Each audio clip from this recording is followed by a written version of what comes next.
Billionen, 150 Milliarden auf 800 Milliarden gestiegen ist.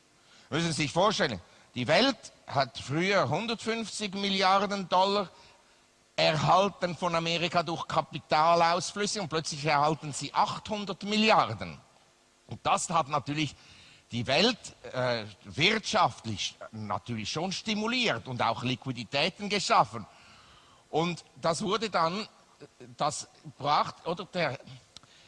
ein Handelsbilanzdefizit in einem Land muss natürlich ersetzt werden oder aufgewogen werden durch einen Handelsbilanzüberschuss in einem anderen Land. Und zur Vereinfachung sagen wir, dass das Handelsbilanzdefizit von Amerika ausgewogen wurde durch den Handelsbilanzüberschuss in China.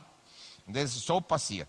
Die Amerikaner haben überkonsumiert, die Chinesen haben dann für die Amerikaner produziert und exportiert. Da ist die Industrieproduktion in China gestiegen, die Löhne sind gestiegen, die Anzahl der Arbeitsnehmer ist gestiegen, der Verbrauch in China ist gestiegen. Und dadurch, dass die Exporte nach Amerika ständig stiegen, durch eben den wachsenden Verbrauch in Amerika, in den Jahren 1998 bis 2007, haben die Unternehmer den sogenannten Irrtum des Optimismus begangen und haben gedacht, die Exporte steigen immer weiter an und deshalb haben sie Kapitalinvestitionen erhöht. Und dann haben sie einen dreifachen Effekt auf die Rohstoffnachfrage. A. Zusätzliche wachsende Löhne in China, zusätzliche Anzahl der Arbeitsnehmer, steigende Industrieproduktion und Kapitalinvestitionen. Und das hat in der Welt natürlich zu einer gewaltigen Verschiebung der Tendenzen geführt, die ich so umschreiben wollte, also am Beispiel vom Öl. Im Jahre 1998, als der Ölpreis nur bei $10 lag, betrugen die Gesamtausgaben der Welt für Öl 500 Milliarden Dollar. Und dann, als der Ölpreis hier auf $147 stieg, stiegen die Gesamtausgaben auf einer jährlichen Rate auf 4 Billionen Dollar. Da müssen Sie sehen, oder? 1980 bis 2001 fallen die Rohstoffpreise. Da haben die Rohstoffproduzenten der Welt, was sie verkauften, fiel im Preis und was sie kauften, dadurch, dass wir doch Inflation hatten, wir hatten Desinflation, aber doch eine Inflationsrate, was sie kauften, stieg im Preis. Da hatten sie diese Rohstoffproduzenten der Welt, also nicht nur die Ölproduzenten, auch die Produzenten von industriellen Rohstoffen, die hatten sich verschlechternde Terms of Trade. Und nach 2001 verbesserte sich das natürlich ganz gewaltig und die Rohstoffproduzenten erreichten sehr große Liquiditäten und das ermöglichte ihnen dann Luxusgüter und Kapitalgüter in Europa und in Japan zu kaufen und das führte dann zu einem synchronisierten Weltwirtschaftsboom. Oder in der Geschichte des Kapitalismus ist ein synchronisierter Weltwirtschaftsboom. Das ist der erste, der passiert ist, der geschehen ist, weil unter Kolonialismus hatten wir das sowieso nicht.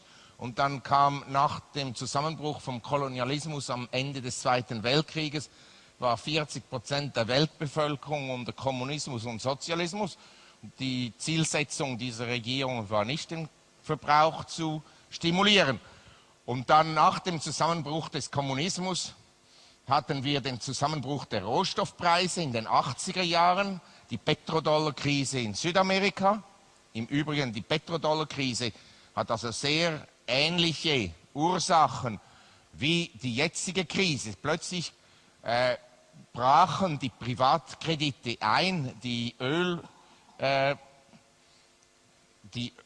Ölgelder flossen nicht nach Südamerika, die Regierungen von Südamerika haben dann reagiert durch große also Fiskaldefizite, Budgetdefizite und eine expansive Geldpolitik. Und dann hatten wir Depression in Südamerika, gleichzeitig mit Hyperinflation, das will ich also betonen. Und nach 1990, als die Rohstoffpreise sich stabilisierten, war Japan in einem Winterschlaf wirtschaftlich, und da hatten wir die Asienkrise 97. Also dieser Wirtschaftsboom, ich nehme an, in Ihrem Leben werden Sie also keinen synchronisierten Wirtschaftsboom mehr sehen. Und im Übrigen war nur ein Land in Rezession in den letzten Jahren. Und das Land wird eigentlich geführt auch von einem Gelddrucker, dem Mentor vom Herrn Bernanke, den Robert Mugabe von Simbabwe. Oder? Sie können keine Prosperität schaffen durch Gelddrucken. Also das sollte also jedem ganz klar sein. Aber wie gesagt, schon vorhin im Vortrag, es gibt also auch positive Aspekte in der Welt, die ich folgendermaßen umschreiben möchte. Oder das ist wir befinden uns in einer gewaltigen Verlagerung des wirtschaftlichen und politischen Gleichgewichtes. Ich meine, schon gestern ersichtlich gewesen, dass als Chicago schon in der ersten Runde ausgeschieden worden für die Olympischen Spiele.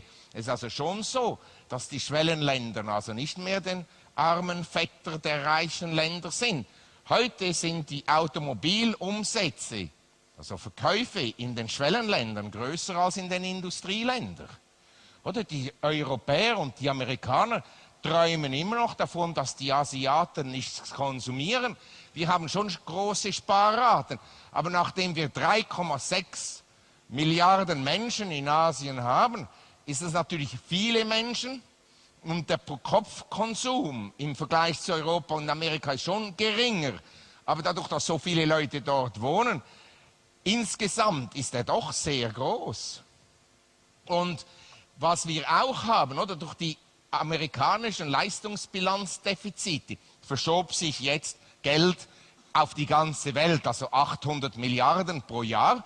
Und das hat natürlich die Währungsreserven erhöht von den Überschussländern, die vor allem eben die Schwellenländer sind, wie China und so weiter. Und die haben dann diese Reserven und deshalb glaube ich, wir können in Asien schon wieder Krisen haben, aus anderen Gründen, aber also nicht aus Gründen, die zur 97er-Krise geführt haben, die wachsende Leistungsbilanzdefizite waren zur damaligen Zeit. Jetzt haben wir Liquidität. Finanzmäßig gesehen stehen die Schwellenländer besser dran als je zuvor im Moment. Und diese Gelder, diese Überschüsse werden dann an Amerika gelehnt, damit die Amerikaner weiterhin etwas konsumieren können. Nun, die weitere Verschiebung, und das also ist meiner Ansicht schon gewaltig, ist schon, dass, wenn Sie die letzten 250 Jahre des Kapitalismus betrachten, so sind die reichen Länder vom Westen reich geworden. Oder? Die Pro-Kopf-Einkommen real gemessen sind um über 21 Mal gestiegen, während in den armen Ländern sind sie nur um 2,5 Mal gestiegen. Es gibt ja viele Bücher, die geschrieben wurde, weshalb wurde der Westen reich und so weiter. Grundsätzlich wurde er reich, weil er sehr gut ausbeuten konnte. Aber das ändert sich meiner Ansicht nach jetzt. Die armen Länder werden Pro-Kopf-Einkommen haben, die real während den nächsten 10, 20, 30 Jahren noch stark steigen werden. Natürlich von einem tiefen Niveau. Wenn Sie ein Pro-Kopf-Einkommen haben in Vietnam von nur $800 im Jahr, ist es natürlich leicht auf $3.000 zu gehen, während wenn wir in Europa Pro-Kopf-Einkommen haben von rund 40.000 Euro oder so, dann ist es schwierig, das zu verdoppeln.